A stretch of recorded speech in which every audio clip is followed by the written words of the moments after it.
Jarang banget ada orang yang ngasih tahu ini ke orang yang baru memulai. Atau dengan kata lain, ngasih tahu ini ke orang yang masih newbie gitu. Padahal gua tuh sebenarnya berharap banget dulu ada orang yang ngasih tahu ini ke gua gitu. Ketika gua masih newbie. Jadi gini, kita semua para pekerja kreatif, konten kreator, sebetulnya memasuki industri ini, industri kreatif ya. Kita masuk tuh karena sebenarnya kita punya taste gitu. Kita punya taste yang bagus, kita tahu mana karya yang bagus dan mana karya yang keren. Cuman masalahnya gini, ada gap antara taste yang kita punya dengan karya yang bisa kita buat. Dan gap ini akan bertahan selama bertahun-tahun gitu. Ya, di tahun-tahun pertama lo membuat konten, membuat karya di bidang kreatif, pasti aja karyanya tuh nggak akan sebagus itu. Dan lo tahu gitu bahwa karya lo tuh nggak sebagus itu. Emang sih bisa jadi bagus gitu. Lo tahu bahwa ada potensi dalam diri lo. Tapi ya tetap karya lo itu jelek gitu. Karya kita di awal-awal tuh sebenarnya emang biasanya nggak bisa kita bilang bagus. Nah tapi meskipun karya kita jelek, kita merasa bahwa kita tetap punya taste gitu. Nah inilah yang membuat kita bertahan gitu. Karena kita tahu bahwa karya kita itu jelek dan kita bisa ngebedain karya mana yang jelek dan karya mana yang bagus. Taste inilah yang membuat lo nggak bisa puas dengan karya yang lo ciptakan di awal-awal. Sayangnya akan ada banyak banget orang yang nggak bisa melewati gap ini.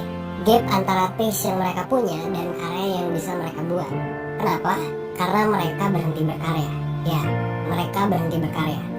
Kalau yang gue lihat nih, sebenarnya orang-orang yang ngelakuin pekerjaan kreatif dan bikin karya yang bagus di bidang yang mereka kuasai itu sebenarnya udah melalui fase gap ini selama bertahun-tahun gitu. Mereka mencoba terus untuk mencari that special thing, sesuatu yang klik, sesuatu yang bikin suatu karya jadi keren, something special yang sebenarnya bikin sebuah karya jadi keren banget. Tapi mereka dulu tuh masih belum tahu gitu, masih sesuatu yang spesifik ini. Nah kita sebagai para pekerja kreatif, sebagai konten kreator, itu harusnya memang merasakan ini di awal-awal. Ya, kita semua memang harus menjalani fase ini.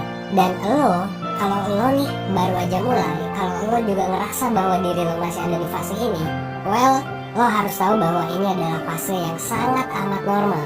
Dan satu-satunya hal yang menurut gua bisa lo lakukan adalah ya dengan terus berkarya gitu. Jangan pernah berhenti. Kasih deadline ke diri lo sendiri supaya setiap minggunya lo bisa menghasilkan satu karya, satu cerita, satu konten. Gak perlu banyak-banyak dan muluk-muluk.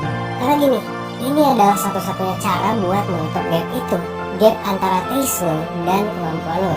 Caranya adalah dengan bekerja semaksimal mungkin, bikin konten terus dan berkarya terus, sampai akhirnya pekerjaan lo akan sesuai dan sebagus ambisi dan taste yang lo punya. Maka dari itu, sadari bahwa fase ini, apalagi ketika masih di awal-awal, tentu adalah fase yang sangat amat normal. Gak apa-apa kok, great things take time. Pasti butuh waktu, dan bisa jadi waktu yang dibutuhkan adalah waktu yang sangat lama. Ini adalah satu pesan utama buat lo yang baru memulai. Jangan berhenti. Jangan pernah berhenti. Gitu sih. Video ini diparafrase dari kutipan Ira Glass tentang creative gap.